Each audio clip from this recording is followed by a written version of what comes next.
안녕하세요. 이선율입니다. 오늘은 아티스트 브랜딩 볼륨 3 수익화 편에 있는 것 중에 챕터 2 공연 기획 실전인데요. 공연이란 건 무엇인지, 공연을 하는 이유, 그리고 인디 뮤지션이 꼭 알아야 되는 한 6가지 정도 되는데 공연의 종류들, 그런 거 말씀드릴 거고요. 제가 그동안 해왔던, 만들어왔던 공연 기획들에 대한 실전, 그리고 사례 중심으로 다음번에는 그런 내용을 가지고 할 거고요. 오늘은 중점적으로 이제 보셔야 되는 거는 여러분이 잘 알고 있는 공연 종류들, 그리고 제일 궁금해하는 수익은 어떻게 내는지, 아티스트 브랜딩 수익화 편이니까요. 자, 우리는 공연을 왜 하는 걸까? 공연이란 무엇일까? 정말 많은 라이브 공연, 앞에 컨텐츠로도 공연 애티튜드, 공연으로 팬을 모으는 방법, 계속 공연에 관한 이야기를 하고 있죠. 왜냐면 아티스트의 가장 큰 주 수익은 2가지. 앨범 수익, 만드는 것에 대한 수익과 그 다음에 그것을 가지고 퍼포먼스를 하는 라이브 공연에 대한 수익. 사실 이 2가지를 큰 축으로 보시면 될 것 같아요. 뭐 예능을 한다든지 아니면 광고를 찍고, 그거는 뮤지션으로서의 이제 주요 목적은 아니니까. 공연과 음원, 요 2가지가 가장 뮤지션의 수익으로서는 핵심 축이라고 볼 수 있겠죠. 그래서 이제 계속해서 공연에 관한 얘기를 하는데요. 제 영상을 보시는 분들은 이제 시작하시려는 분들, 인디 뮤지션 스스로 하려는 분들이 많기 때문에 그런 비즈니스적인 거, 마케팅, 브랜딩 인사이트를 제가 주로 알려드리고 있어요. 그래서 뮤지션들한테 물어봤을 때, 이제 막 시작하는 제자들이나 그런 친구들한테 물어보면 뭐라고 얘기를 해요? 우리 노래를 알리기 위해서다. 아니면은 무대 경험을 쌓기 위해서다. 경험을 쌓기 위해서다. 자, 요거는 어떻게 돼 있어요? 다 나 중심이죠. 아티스트인 나 중심으로 생각을 하는 건데, 마케팅 브랜딩의 인사이트는 누구 중심? 상대방 중심으로 제가 생각을 해야 된다. 그렇게 늘 말씀드리죠. 고객 중심. 그래서 공연을 왜 하는 건가? 여기서 한번 생각을 해봐야겠죠. 우리가 이제 프로와 아마추어에 대해서 좀 생각을 해봅시다. 사실 공연을 하는 이유는 우리가 성장을 하기 위해서, 우리의 노래를 알리기 위해서, 우리가 무대 경험을 쌓으려고, 이거는 이제 학생들의 마인드예요. 어떻게 보면은. 근데 진짜 공연을 하는 이유는 아티스트인 내가 즐겁기 위해서. 물론 너무나도 즐겁죠. 너무나도 행복하죠. 도파민이 막 팡팡 쏟죠. 그렇지만 우리는 이제 비즈니스를 하는 거잖아요. 그래서 돈을 벌어야 되는 것도 이제 목적이 되고, 그 돈은 어디서 나오냐면 아티스트가 관객을 만족시켰을 때 즐거움을 주고 감동을 주고 또 보고 싶고 그 안에 많은 사랑과 그런 것들 남길 때 자동으로 돈이 벌리게 되는 거죠. 뭐 자동으로 벌리지는 않습니다. 엄청나게 노력을 해야죠. 그런 이제 뮤지션의 가치를 가지고 순수하게 페이를 지불하고 그런 것들이 선순환이 되는 거예요. 그게 사실 공연이에요. 이제 비즈니스 측면으로 봤을 때는. 자, 그 전에 이 프로와 아마추어 요거를 좀 생각을 해봅시다. 아마추어란 건 뭡니까? 그냥 내가 좋아서 하는 거. 사람들 앞에서 노래를 부르거나 연주를 하거나 결과가 잘하던 안 좋던 뭐 박수를 많이 못 받던 그런 거에 책임을 지지 않아요. 내가 그냥 즐거워서 하는 거예요. 순수한 내 흥미와 즐거움이 목적인 거예요. 뭐 아마추어로 연주를 한다, 노래를 부른다, 동호회에서 정기 공연을 한다. 이거는 어떻게 보면 내가 즐거워서, 우리 동호회가 즐거워서 하는 게 아마추어라고 한다면, 프로페셔널이라는 건 뭐예요? 내가 그 분야에서 이미 전문적으로 인정을 받는 사람인 거예요. 그래서 아마추어는 어떤 금전적인 보상과는 상관없이 그냥 순수한 흥미, 나의 즐거움이 목적이라고 한다면, 프로라는 것은 전문성을 가지고 그게 이미 직업이 돼서 돈을 받고 활동을 하는 사람인 거죠. 프로 골퍼, 프로 야구단, 그 프로라는 타이틀에 결과에 대한 책임과 의무가 따르는 거예요. 그래서 프로는 돈을 받는 만큼 그만큼의 결과를 내야 되는 거죠. 어떻게 보면 당연한 책임과 의무가 따라야 된다. 이 얘기를 먼저 말씀을 드리고 싶고요. 그런 얘기를 되게 많이 해요. 강의할 때도 마찬가지지만 처음에는 무조건 경험이 없으니까 버스킹부터 해라. 일단은 사람들이 많던 적던 무대에 설 수 있는 경험이 먼저 중요하니까.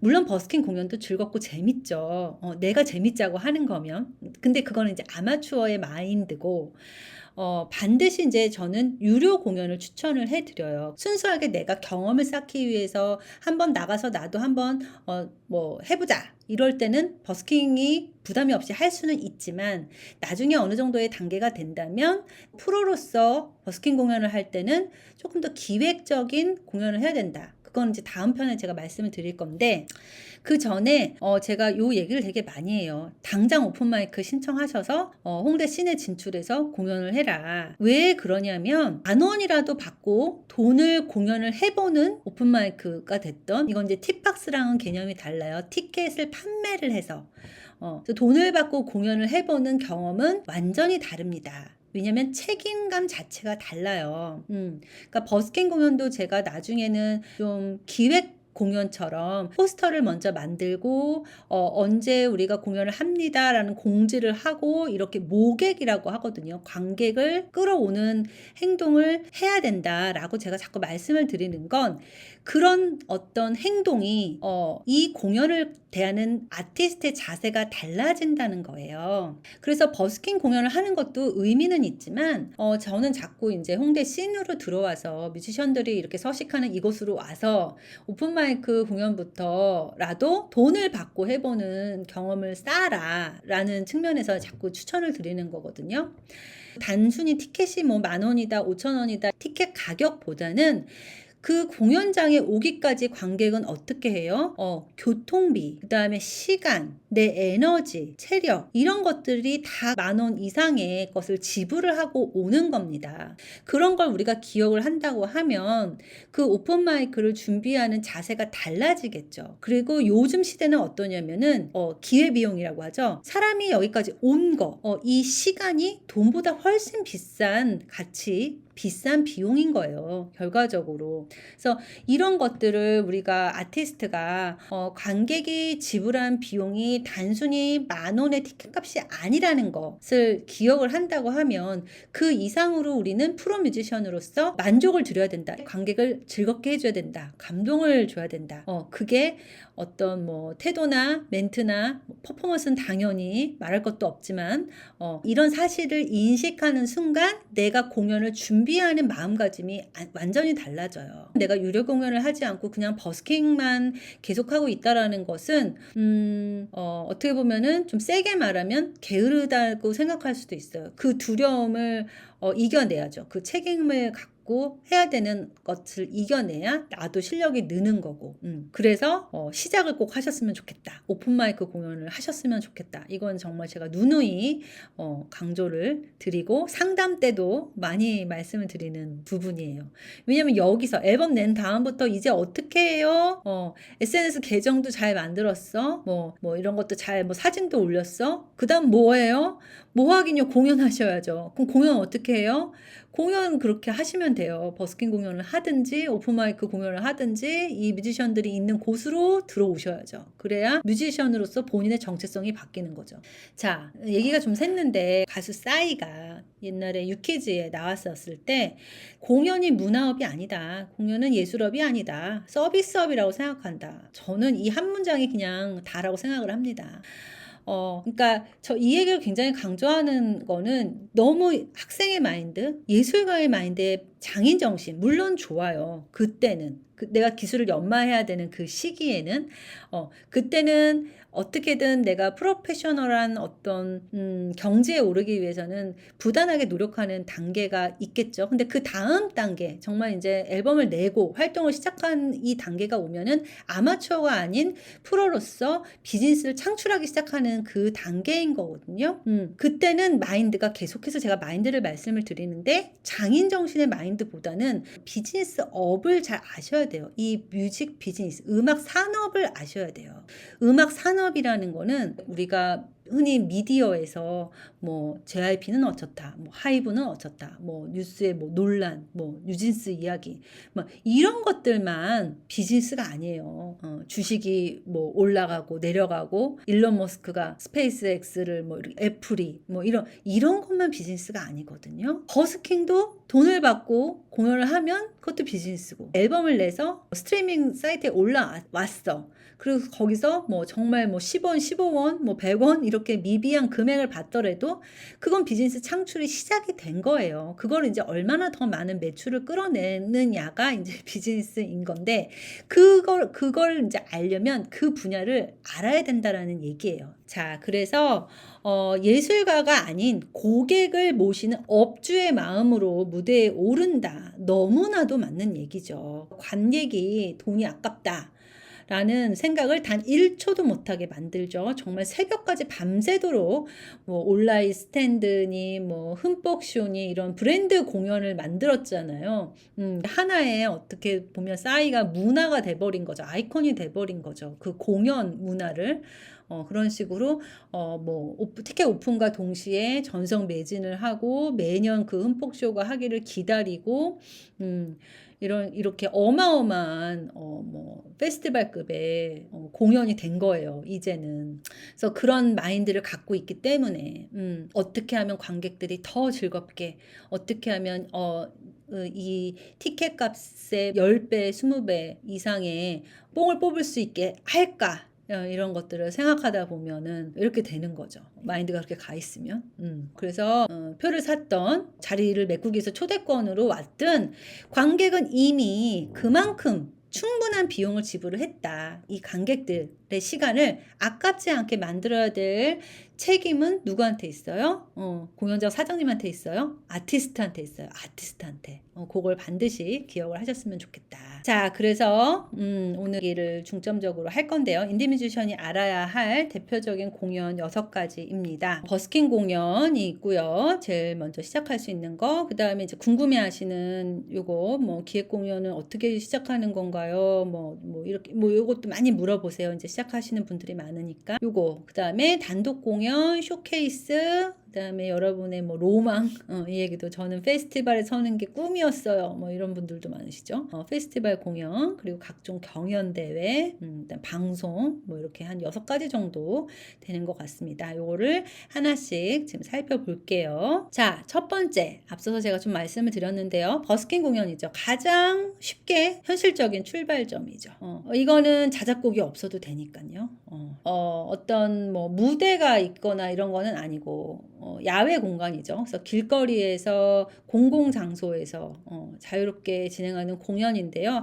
아마 그 영화 원스 이후로, 제가 10여 년 전에 뮤지션 할 때도 원스라는 영화를 보고 버스킹이라는 게 있구나. 그리고 그 10cm, 지금의 10cm 말고요. 예전에 듀오로 활동했었을 때 10cm가 굉장히 이제 버스킹으로 공연을 많이 하셨었죠. 유명해지셨고. 그래서 그분들 보면서 나도 저렇게 해보고 싶다. 저는 한 2013, 14년 요때쯤에 활동을 했었거든요. 그래서 요 버스킹 공연은 그냥 길거리에 나와가지고 그냥 다짜고짜 노래를 부르면 되는 건가? 이렇게 생각하실 수 있어요. 그 영화 원스 때문에. 그게 되게 막 거기서 막 경찰한테 쫓기고 막 이러는데 그게 되게 낭만적이다 라고 생각하는데 절대 그렇지가 않습니다. 현실은 버스킹은 장비를 직접 본인이 가져와야 되고, 그리고 장소도 아무 데서나 할 수가 없어요. 그 소음 진동 관리법, 뭐 도로 위반법으로 과태료를 물 수도 있어요. 그러니까 이게 영화처럼 그냥 아무 데나 자리 깔고 하시면 안 되고요. 사전 신청이나 허가를 받으셔야 돼요. 일단 버스킹은 길거리 공연이에요. 근데 본인이 장비를 다 가져와야 된다. 그리고 뭐 관객이 봐주면 좋겠지만 뭐 안 봐주더라도 뭐 어쨌든 해야겠죠. 그 앞에서. 그래서 막 이제 호객도 많이 해야 되고, 그래서 굉장히 정말 날 것 그 자체죠. 또 그걸 좋아해서 하시는 분들도 있어요. 그래서 즉각적으로 관객의 반응을 볼 수 있고, 이날은 어떨까? 저날은 어떨까? 드라마틱한 상황도 많이 펼쳐지죠. 자발적인 팁을 받거나, 요번에 앨범 나온 거 있으면 요것도 이렇게 깔아놔서 이런 것도 뭐 판매도 할 수 있고요. 그렇게 하는 거죠. 그러니까 말하자면 뭐라고 할까요? 그 노점상 같은 거라고 할 수 있겠죠. 그 우리 장사로 치면은. 자, 그래서 요거는 어떻게 하시면 좋냐면, 이렇게 동네마다 버스킹 스팟이 있어요. 이렇게 왜 뭐 문화의 거리나 전철역 근처나 상업 지역 같은 데 있잖아요. 그런데 이렇게 버스킹 공연하는 거 그런 게 있다. 그러면 물어보세요. 버스킹 공연 어떻게 했냐.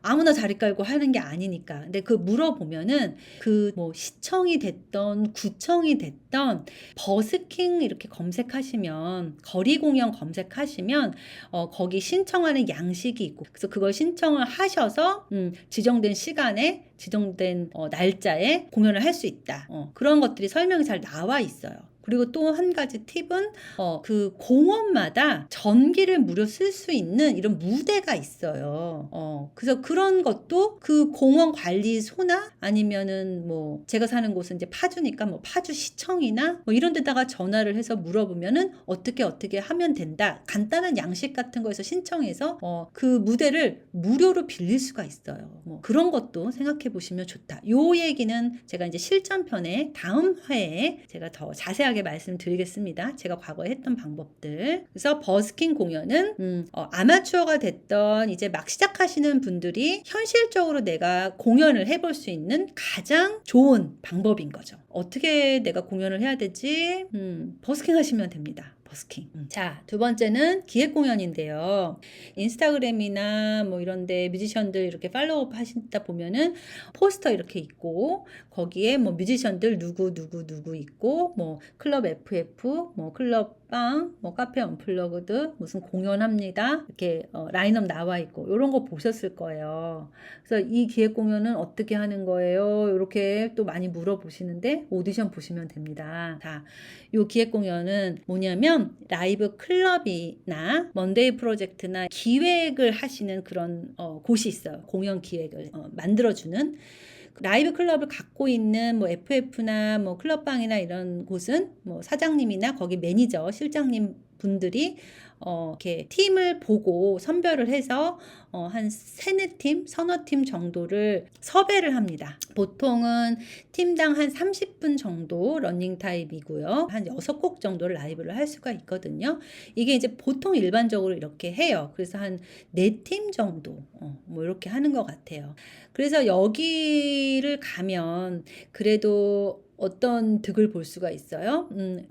각자 다른 팀들의 관객들 앞에서 내가 공연을 해볼 수가 있는 거죠. 그러니까 이제 신인 뮤지션들 같은 경우는 조금 팬이 있는 팀이랑 같이 선다라고 하면 어부지리를 얻을 수 있는 거죠. 그 조금 인기 있는 잘 나가는 밴드가 있으면, 뮤지션이 있으면 그 뮤지션을 보러 온 관객이 있으니까 이제 신인 이제 막 시작하는 분들은 뭐 오프닝이 되더라도 그 관객들한테 우리를 이제 보여줄 수 있는 기회가 되니까 그래서 이렇게 출발을 하는 거죠. 그래서 새로운 관객들에게 눈도장을 찍을 수가 있죠. 무대 연출에는 다소 제약이 따른다고 하는데요. 뭐 이거는 이제 뭐 다른 거에 비교를 했을 때, 기획 공연이 단독 공연에 이제 비교를 했을 때는 요런 뭐 셋리스트가 한 뭐 6곡이고 러닝 타임은 30분이고 시간에 맞춰서 또 올라갔다 내려가야 됐다가 뭐 이런 것 때문에 연출이 제약이 따른다는 거지, 뭐 공연하시면 되는 거예요. 라이브 공연하시면 되는 겁니다.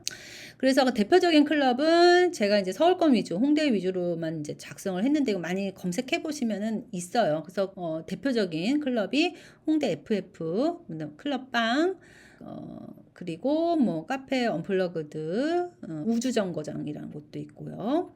그리고 요거 이제 불러주시는 분들은 뭐 먼데이 프로젝트, 기획을 회사가 아니더라도 뮤직 비즈니스 전공하신 분들이 이렇게 기획서를 보내서 섭외가 오기도 하고, 제일 이제 여러분이 궁금해하시는 게 수익 구조인데, 도어 차지 방식이라고 했는데 이 도어 차지 방식이라는 게 뭐냐면 관객이 이렇게 들어가면서 누구 보러 왔어요? 그래서 누구 팀 보러 왔어요? 이렇게 체크를 해요.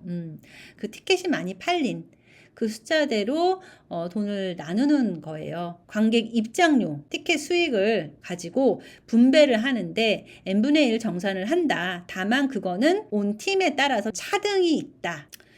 엔지니어 있고 무대 있고 라이브 할 수 있는 그 세팅이 갖춰진 곳이죠. 이렇게 클럽이 있는 곳에서 섭외를 했을 때는 클럽과 아티스트 수익이 뭐 5대5 혹은 뭐 4대6 아티스트가 6 뭐 제가 알기로는 보통 5대5 정도가 아닐까 이렇게 생각하고 자세한 건 잘 모르겠어요.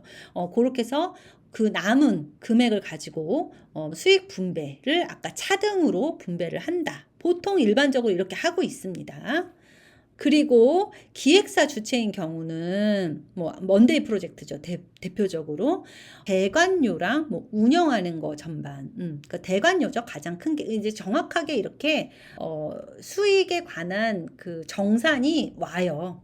나중에 아티스트한테 요렇게 대관료는 얼마였고요. 표는 얼마가 팔렸고요. 뭐 이건 어떻게 정산이 됐고요. 그래서 뭐 이렇게 띵겨 먹나? 뭐 절대 그렇게 생각하시면 안 돼요. 이건 자꾸 영화나 미디어에서 자꾸 안 좋은 얘기를 들여서 그런데 절대 요즘은 그렇지가 않습니다. 비즈니스는 전부 다 아티스트를 등쳐먹는다. 근데 요즘은 그렇게 하다가는 못해요. 지금 시대가 바뀌었어요. 그거는 정말 언제적이에요? 50년 전이에요. 50년 전. 80년대라고요. 지금 몇 년도예요? 2020년, 40년 전입니다. 요즘 그렇게는 못해요. 투명해요, 대부분. 근데 아직도 이런 질문을 가끔 하세요.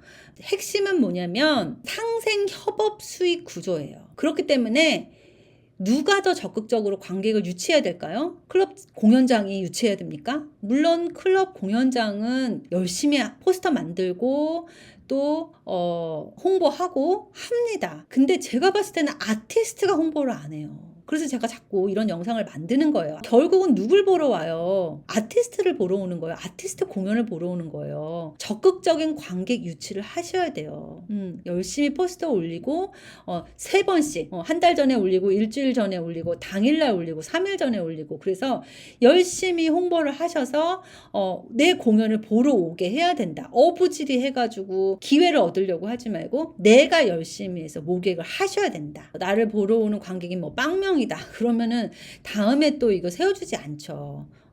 그리고 이 기획 공연 또 물어보시는 분들은 이거는 오디션을 봐야 됩니다. 오디션. 라이브 하는 모습 녹화하셔서 보내고, 그러면 됩니다. 다 되는 건 아니죠. 그 클럽 사장님이 기획하시는 분이 마음에 든다. 그러면은, 이제 섭외 전화가 오는 거고요. 아니면은 뭐 또 계속해서 문을 두들겨 봐야겠죠. 될 때까지. 왜 안 되는 거지? 뭐 이렇게 분석을 해가면서 오디션 영상이 좀 마음에 안 들었나? 아니면 이제 본인의 실력도 중요하고 그 클럽마다 또 원하는 아티스트가 있어요. 세 번째, 단독 공연인데요. 가장 많이 남는 형태라고 했는데 이거는 이미 팬이 있는 분들의 국한된 겁니다. 내가 이제 팬도 없어. 이제 막 시작해. 그러면은 단독 공연 당연히 망하죠. 한 팀이 중심이 되는 무대예요. 여러분 흔히 보시는 뭐 싸이도 단독 공연인 거죠.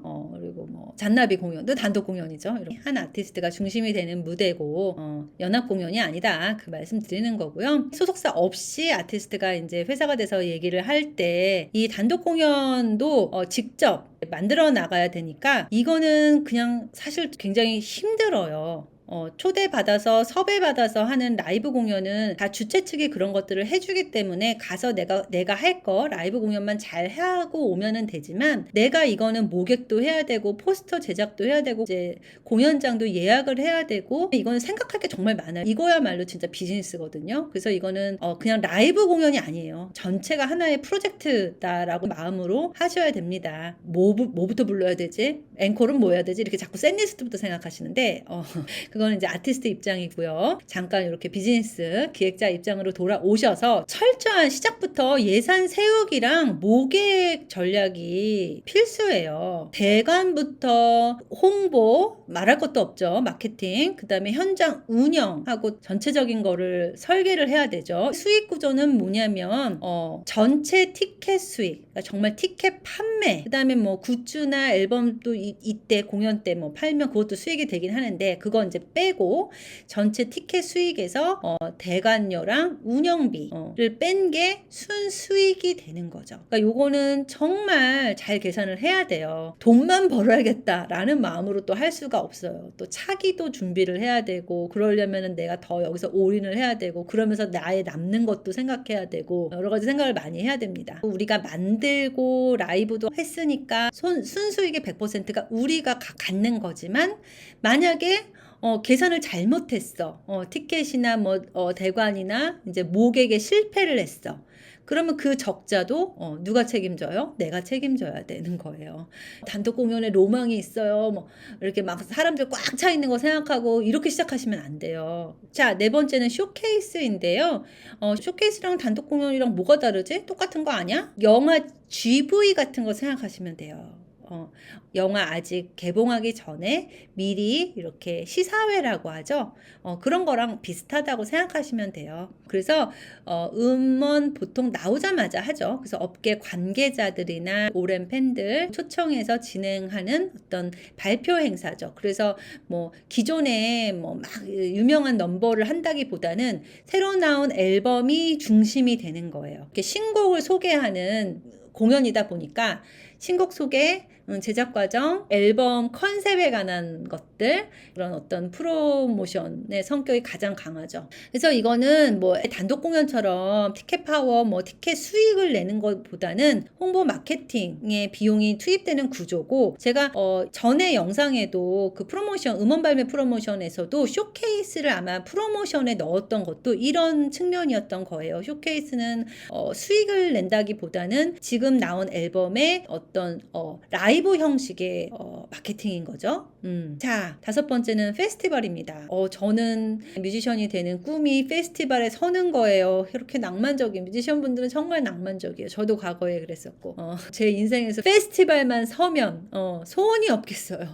사람들의 압도적인 이런 모습, 이런 것 때문에 서는 거지만, 이렇게 많은 관객을 끌어올 수 있는 오아시스급이나 누가 있을까요? 그런 마이클 잭슨, 제가 최근에 이제 영화 마이클을 보다 보니 그런 정도의 유명 뮤지션이 아닌 이상에는 이 페스티벌에 선다는 것 자체만으로도 이렇게 사람들이 환호를 해주지는 않습니다. 신인 뮤지션들 같은 경우에는 진짜 1시부터 밤 9시까지다. 그럼 1시부터 대낮부터 막 서야 되기도 하고요. 다 그런 절차를 밟아서 이렇게 헤드라이너가 되는 거니까요. 제 인생에 페스티벌 서는 게 목표예요 라는 거는 이렇게 유명 뮤지션이 돼서 페스티벌에 서고 싶어요 라는 거겠죠.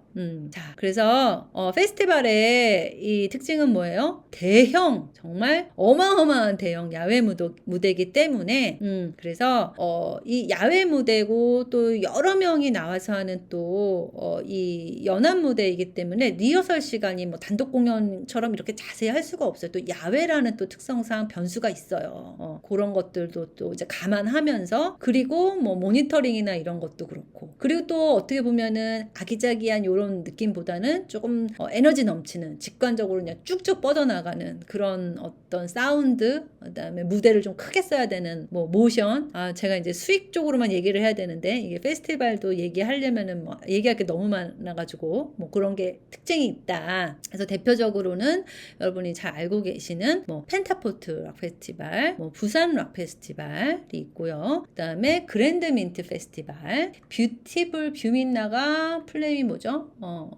뷰티풀 민트 라이브, 장르 페스티벌. 펜타포트나 부산 록 페스티벌이나 그다음에 DMZ 페스티벌이나 이런 거는 이제 펜타포트는 인천 이렇게 좀 지자체나 재단의 예산 지원으로 운영하기 때문에 규모도 크고 안정적이죠. 오랫동안 가능하죠. 이 명맥을 이어올 수 있었고, 그랜드 민트 페스티벌, 그다음 뷰민나 뷰티풀 민트 라이브, 요거는 민트 페이퍼 해피엠지 회사에서 하는 이제 브랜드 페스티벌인 거죠. 전통이 있죠. 여기도 요 페스티벌 자체가 색깔이 있는 페스티벌인 거죠. 뷰민나 이런 것도 좀 초봄에 여름에 잔디밭에서 이렇게 하는 거, 라인업도 어쿠스틱한 장르도 많이 하고 그러니까 그런 식으로 약간 좀 색깔이 있는 페스티벌들이고요. 지역 축제 같은 경우 뭐 고추 축제, 뭐 인삼 축제, 뭐 이런 것뿐 아니라 동네에서 하는 것들도 꽤 많이 있어요. 이런 거는 시민들을 위한 그런 어떤 대중적인 즐거움을 목적으로 하는 거죠. 그리고 또 대학 축제는 대학교에서 불러서 하는 축제니까 뭐 젊은이들의 축제인 거고, 이런 식으로 페스티벌은 여러 가지가 있어요. 축제를 페스티벌이라고 하고, 자, 여기서의 수익 구조는 티켓으로 수익을 내는 게 아니죠. 이거는 개런티입니다. 그래서 출연료를 받는 거예요. 출연료도 많이 궁금해 하셔서 제가 그냥 일반적인 걸 말씀을 드려요.